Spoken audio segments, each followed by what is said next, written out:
For decades, superheroes around the world have overwhelmingly been marketed to young boys dreaming about becoming powerful men, with transformative abilities that grant them control over their world and heaps of appreciation to validate their existence.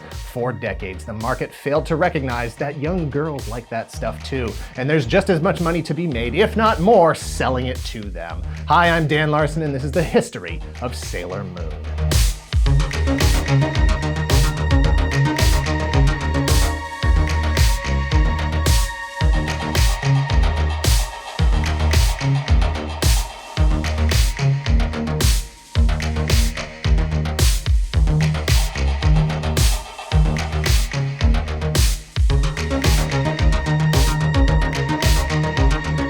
Thank you to Magic Spoon for sponsoring this video. Click the link in the description below and use code TOYGALAXY for $5 off your order today. You're an adult, and most of the time you do have to act like it, but not when it comes to eating breakfast or snacks or watching TV, playing games. You know what? Be a kid whenever you feel like it. That's what Magic Spoon is all about. And when you need to cut down on carbs or sugar, when you're trying to eat healthier, the cereal you ate when you actually were a kid might not work for you today. Magic Spoon has 0 grams of sugar, 13 to 14 grams of protein, and only 4 net grams of carbs in each serving. Also, only 140 calories. It's keto-friendly, gluten-free, grain-free, soy-free, low carb. If you're like me, then it's all about the fruity flavored cereal. If you're not like me, then pick one of the others, because Magic Spoon has the flavor spectrum covered. Build your own variety pack from frosted, peanut butter, maple waffle, and a whole bunch of other awesome flavors. They even drop limited edition flavors all the time, and now ship to Canada and the UK. Magic Spoon is so confident in their product, it's backed with a 100% happiness guarantee, so if you don't like it for any reason, they'll refund your money, no questions asked. Use my code TOYGALAXY for $5 off your delicious and healthy Magic Spoon cereal. Go to magicspoon.com/TOYGALAXY to save $5 today. Thanks again to Magic Spoon. Sailor Moon is a lot. It's comics, it's multiple animated series over the course of decades. It's toys, it's clothes, it's books, it's games, it's cards. There are at least 2 different kinds of Sailor Moon cooking timers. We cannot possibly cover all of it in a single video, so we aren't even going to try. What we will cover here is the story of where all of this stuff started and the how and when it arrived in the US, because it happened more than once, and it was almost a very different thing than what it ultimately became. Sailor Moon is about a young teenage girl originally named Usagi Tsukino, Serena in some adaptations, who meets a black cat named Luna that introduces her to a world of magic and adventure. When she transforms into Sailor Moon, she becomes a powerful superhero fighting against the evil Dark Kingdom led by Queen Beryl. Sailor Moon joins forces with the other Sailor Guardians, Sailor Mercury, Sailor Mars, Sailor Jupiter, and Sailor Venus, a team of magical girls each with their own special powers on a quest to find the legendary Silver Crystal. They are superheroes learning about what their true purpose is in the universe, while simultaneously doing their best to make it through the very complicated and difficult world of their teenage lives, falling in love, wearing pretty things, and kicking ass. Sailor Moon was created by Naoko Takeuchi in 1991. Like a lot of other kids, Naoko dreamed of becoming a comic book artist. She joined the astronomy club and hung out with all the other kids who read comics. You know, the cool kids. Her father counseled a more pragmatic approach. Go to college, get a degree, make sure you can get a real job if you can't do comics. That's good advice that lots of parents give their kids. Mine did. Naoko listened to hers. I didn't listen to mine. Naoko went to school for chemistry at Kyoritsu University of Pharmacy, where she got a degree in chemistry. She completed her thesis on the heightened effects of thrombotic actions due to ultrasound and got a license to practice pharmaceutical medicine. I have some very funny stories about the ways I quit different jobs. It's true. All of it. In Japan, comics are known as manga, but the term applies to a much broader range of comics-based media. Unlike the US market, comics are a much more widely socially acceptable entertainment medium with genres and subgenres targeting different demographics. For example, shonen essentially means boy or youth. Shonen manga are comics targeted at young boys. Some of the most popular pop culture brands in Japan and around the world started in shonen manga. Shōjo in this context means young woman. Shōjo manga are comics targeted at young girls. Some of the most popular pop culture brands in Japan and around the world started in shōjo manga. In terms of subject matter, all manga can feature any genre for a particular story or series. The distinction between shonen and shōjo is who the intended target audience is. Sailor Moon is a shōjo manga because it was originally intended for young girls. Takeuchi wanted to make a comic about superhero girls in space, magical adventures, fighting monsters and evil. It was her editor who suggested the sailor suit costume inspired by the uniforms commonly worn by girls in school. Her first comic was called Codename Sailor V. It was about a young girl named Minako Aino who meets a white cat named Artemis who introduces her to the world of magic and adventure. Artemis gives her a crescent moon compact and a magic pen. With them, Minako becomes Sailor Venus and travels out into the world to find the other Sailor Guardians and the Moon Princess. Codename Sailor V first appeared in August of 1991 as a one-shot in a special edition comic anthology magazine called Run Run. The comic was so popular it was picked up as a regular series in Nakayoshi, a larger comic magazine by the same publisher. And furthermore, it ultimately attracted the attention of Toei Animation, who were interested in adapting it for an animated series. Toei was already well-versed in the magical girl genre. Heck, it practically invented it. Shows that focus on young girls with magical powers who can transform into more powerful beings while keeping their real identities secret. But before Toei could move forward on Codename Sailor V, they wanted to work with Takeuchi to see if they could broaden the appeal for the TV audience. Keep the core the same, but make it more merchandisable. The toy companies are very important to financing the production of shows for kids in Japan. In this case, Bandai, one of the largest toy companies in the world. Influenced by popular Super Sentai series of live-action superhero television shows, Takeuchi changed the focus of the series from Sailor Venus to the team of sailors. And instead of Venus as the focus, the new face and name of the franchise was Sailor Moon. Sailor Moon, the shōjo manga, started off very similar to Codename Sailor V, except this time it's Luna the cat, a young girl named Usagi Tsukino, and the superhero identity of Sailor Moon. She leads the team of sailors in the battle against evil, the quest for the Silver Crystal, and the defense of the solar system. Takeuchi continued to produce the Sailor Moon comic while the animated series was in production in order to retain a degree of creative direction over the whole thing. Sailor Moon the comic hit shelves in December of 1991. Toei's animated adaptation first aired just a few months later in March of 1992. Originally conceived as a single arc, the popularity of the comic, the animated series, and the merch dictated otherwise.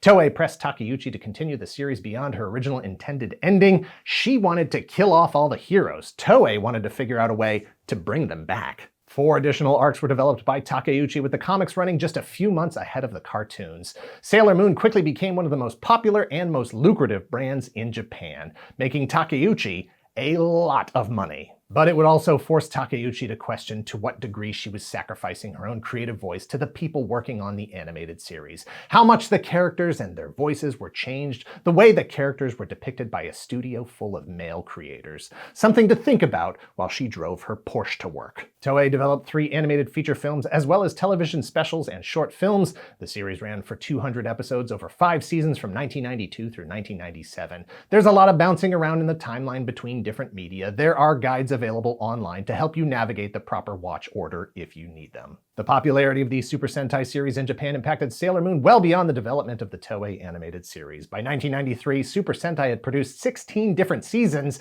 featuring 16 different themed teams since 1975. None of which had been able to break into the US television and merchandise market.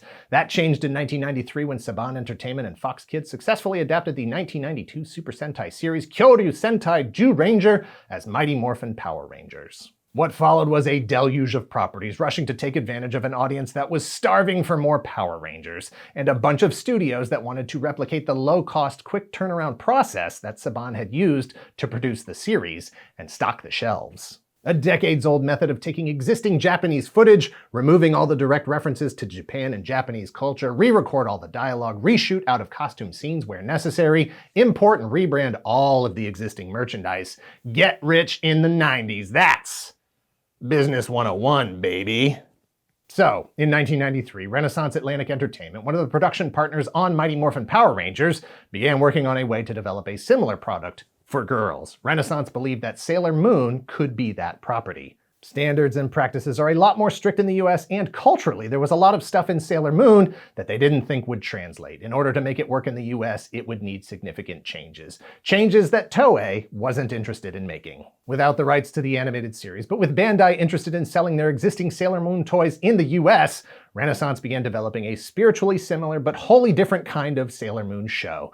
Renaissance Atlantic, independent of Bandai, reached out to Toon Makers, a new animation studio, to collaborate on a pilot. The plan was to reimagine Sailor Moon as a hybrid live-action and animated series. They produced a 17-minute proof-of-concept short that showcased the now live-action show that switches to animation when the characters transform into the Sailor Guardians. The animation is heavily westernized, attempting to mimic the style that Filmation popularized on shows like He-Man and the Masters of the Universe. Luna is now a white cat, the cast is more diverse, and to really drive home the point, the girls can now fly through space on their space sailboards. Toei considered the concept for a hot second, and then declined, citing the cost of whatever this was, as opposed to just, I don't know, redubbing the original series as is. The only known footage was shown as a 2-minute trailer to the crowd at Anime Expo in 1995, and the only reason we've seen that is because fans recorded it themselves. The attempted live-action reimagining has been referred to by some as Saban Moon, even though Saban Entertainment technically had nothing to do with it. It did convince Toei that a partnership with DiC Animation was the better path to bring Sailor Moon to the US and Canada. Don't touch that remote, or Queen Beryl might zap your TV and turn it into a jelly donut. Yum. Be right back. Grandi avventure, grandi Sailor Moon! Grandi? Sì, sono più grandi per te! Ma quanto grandi? 43 centimetri! E quante sono? Sailor Moon, Mars, Mercury, Jupiter, Venus! Sono le 5 paladine della giustizia!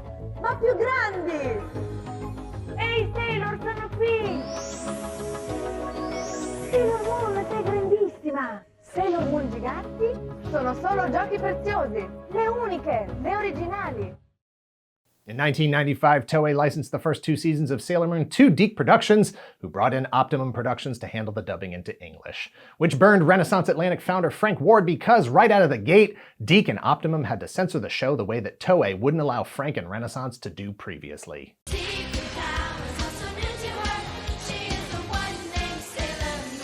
DiC's edits to Sailor Moon started with the opening theme. The original theme song, Moonlight Densetsu, or Moonlight Legend, was re-recorded with different lyrics attempting to set the expectations for the show as a more straightforward Western superhero fare. As opposed to the Japanese focus on the love story between Usagi or Serena as Sailor Moon and the mysterious Tuxedo Mask, aka Mamoru Chiba, aka Darian Shields in the DiC version. Other significant edits to the series include removing any and all nudity, reducing the violence, modifying outfits, changing character names, rewriting dialogue, and most importantly, reinterpreting relationships between characters. What I can say is that DiC is notorious for having altered the characters and relationships that did not fit the expected heterosexual dynamic that was allowed to be broadcast to the target demographic at the time. In the original series, Sailor Uranus and Neptune are lovers. In the DiC version, they are cousins. Somehow, that was considered better. And now she's coming here. Sailor Moon is #1 in France, Italy, Spain, Hong Kong, and Japan. Bigger than Power Rangers and Turtles combined. We're talking serious moon power. Blast off for the moon. Sailor Moon. Coming this fall from DiC. The DiC Sailor Moon adaptation premiered in Canada in August of 1995 and in the US in September. After 2 months, they had nearly exhausted all of the 82 episodes they could potentially air. By November, with 17 episodes left to adapt, production was halted and the series was canceled due to low ratings.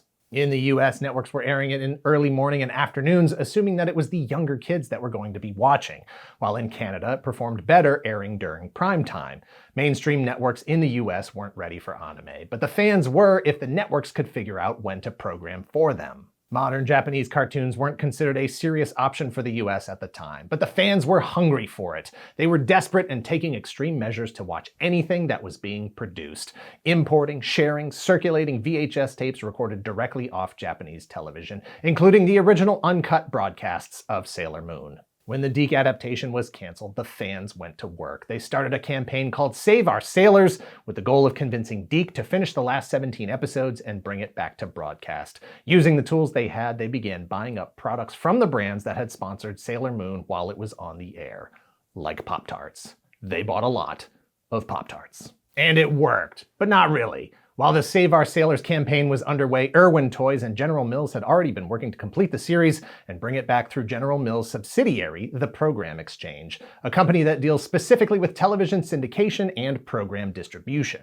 2 years after it was canceled in June of 1997, Sailor Moon was back on the air in the US at the USA Network. The final 17 episodes of the DiC adaptation aired for the first time in Canada in November of 1997. And in June of 1998, the full series, including the last 17 episodes, were part of the Toonami programming block on Cartoon Network. This was the missing piece for so many years. Traditional US syndication couldn't match the precision targeting and audience focus of cable and programming blocks like Toonami. In 1998, DiC's rights to the Sailor Moon series expired. Sailor Moon was far more popular in the US than it had ever been. Frank Ward decided to take another shot with Toei. He felt particularly empowered after DiC's adaptation had been canceled in 1995. He felt validated because he still believed live action was the only way for Sailor Moon to break through to the degree that Power Rangers had. He still believed that there was a place in the market for a show like the one that they had previously developed, maybe with a few tweaks. And look, he wasn't totally wrong. While he was trying to get a live-action show made for the US market, Sailor Moon was starring in live-action musicals on stage in Japan. There was precedent. Beginning in 1993, there would eventually be over 800 performances,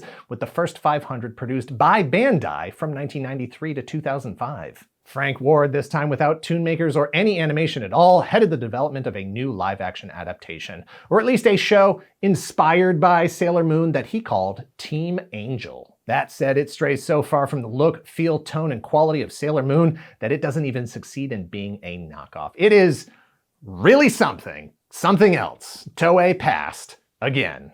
But there were other things working behind the scenes. In 1993, DiC had merged with parts of the ABC television network, and then a few years later in 1996, that entity was purchased by Disney, along with DiC's entire library, including their adaptation of Sailor Moon. In 1998, Disney and DiC began developing live-action features. They released Meet the Deedles in 1998 and Inspector Gadget in 1999. It is likely that Sailor Moon would have been next on the list. A 1997 article in Variety mentions that director Stanley Tong was set to direct the live-action adaptation, hot off the heels of his 1997 success with Mr. Magoo starring Leslie Nielsen. It never happened because in 2000, DiC was purchased back from Disney by original owner Andy Hayward, backed by Bain Capital and Chase Capital Partners. And besides, DiC only owned the rights to the first 2 seasons of Sailor Moon in the US, and Toei had already licensed seasons 3 and 4 to Cloverway, a US-based media licensing agent that specialized in Japanese animation and manga. By 1999, Cloverway had already established themselves as a partner on multiple projects with Toei. In 1999, Cloverway brought Optimum Productions back to the project to work on the English dubs just like they had for DiC back in 1995. This time there was a lot less editing of the content now that the audience had been established as being older and the distribution was either cable via Toonami in the US or home video. The new Cloverway dub aired in 2002 on Toonami, meaning that 4 of the 5 original Sailor Moon seasons had officially been broadcast in the US. They weren't able to do the final season despite strong ratings because Cloverway was never able to renew the license. Sailor Moon was on a path in the US where so many changes had been made that the new product is different from the original. Macross and Super Sentai cannot exist in markets that Robotech and Power Rangers have claimed. Naoko was concerned about the changes that were being made by Toei to Sailor Moon in Japan. It was even worse in the US and Canada. In 2009, approaching the 20-year anniversary of the original animated series, Sailor Moon saw a resurgence in popularity around the world, driven by its broadcast on Animax, a Japanese satellite television network dedicated to anime, as well as Toei's licensing of Sailor Moon to international markets where it had never aired. In 2014, Viz Media announced that they had acquired the rights to Sailor Moon, including the 3 films and television specials, thus allowing them to release for the first time uncut restored versions of the first 89 episodes that DiC had previously produced. Studiopolis was contracted to redub the entire series, which began streaming on Neon Alley and Hulu. 2 years later, it was available on Tubi TV with original Japanese audio as well. Sailor Moon has been one of the most successful merchandising brands around the world for several decades. If you can think of a product that can be licensed, that Toei could put the sailors on, it probably exists. Comics, toys, kids' costumes, and plenty of other. Bandai and Banpresto produced several video games that are mostly available in Japan. In 1997, the 3D Adventures of Sailor Moon was released in the US, and that follows the DiC adaptation. In 1999, Tokyopop released a series of novels written by Stu J. Levy and Leanne Centaur that are generally in the DiC universe as well. In 2000, the DiCverse also got a collectible card game from Dart Flip Cards, which, by the way, is my new bounty hunting name. Long out of print, it allowed players to fight as Sailor Scouts against various monsters and villains. In 2003, Pretty Guardian Sailor Moon, produced by Toei, was broadcast on Japanese television. It was a live-action Sailor Moon show just like the Super Sentai series that had been running since 1975, just like Frank Ward was trying to develop for the US since 1993. It ran for 49 episodes and was released on DVD along with 2 additional films. It retells the origins of Sailor Moon and the other sailors, introduces many of the familiar characters from the series. I don't know if Frank Ward has ever seen it, or if he ever wants to. The DiC adaptation of Sailor Moon was released on VHS. It is not only obviously out of print, but also considered defunct at this point. No longer recognized as even a valid English dub considering all the changes that were made. Sailor Moon was released on DVD in 2002. Viz Media released their version on DVD and Blu-ray beginning in 2014. A 25th anniversary Blu-ray collection was released in 2017. Sailor Moon continued to grow decade after decade with new ways for new generations of fans to pick up the series. In 2014, Sailor Moon Crystal was released as an original net animation celebrating the 20th anniversary of the series. It takes the series back to the real roots, pulling its inspiration from the comics rather than the animated series. In 2014, Viz Media released the English language version on Neon Alley and Hulu. Crunchyroll broadcast their own version in partnership with Toei directly. And just last year in 2021, Sailor Moon Eternal was released, essentially a 4th season of Sailor Moon Crystal. Both Crystal and Eternal are available to stream on Netflix as of this video. 2022 will see a Sailor Moon 30th anniversary merchandising and collaboration extravaganza across Japan that will certainly bleed into every other market around the world. The fandom is the biggest it has ever been, and there are far more resources for selling the product to focused demographics. Sailor Moon played a prominent role in bringing anime and manga to the world in general as part of a late 90s, early 2000s expansion to other markets. But it played a much more specific role in the growth of anime and manga targeted to female fans. A genre previously dominated and controlled by dudes was opening up to more women creators and stories focused on girls and women as the heroes, fighting the monsters, controlling their own destinies, empowering future generations. Sailor Moon helped move the entire industry to recognize the power of the fanbase that Naoko Takeuchi's characters had connected with, what kinds of stories they wanted to read and watch, who they wanted to see in those stories, and what they were willing to buy. The magical girl genre took off, riding the success of Sailor Moon, navigating the path she charted for others to follow, the genre itself being subdivided into different magical girl tastes for different demographics, from Magic Knight Ray Earth to Wedding Peach to Smile Precure. Sailor Moon has sold tens of millions of books worldwide, sold tens of billions of dollars worth of merchandise. It is not just one of the most successful shōjo manga, it is one of the most successful comics and franchises ever created, period. It was not only able to expand out into other markets around the world, but it survived those attempts to ultimately be restored to its original content and persist nonetheless. The successive relaunches, reimaginings, and re-releases, true descendants of the original brand instead of their safe westernized echoes. This is not Robotech. This is not Power Rangers. This is Sailor Moon. Thanks for watching. Please hit like and subscribe if you're not already a subscriber. Thank you very much to those of you who already are.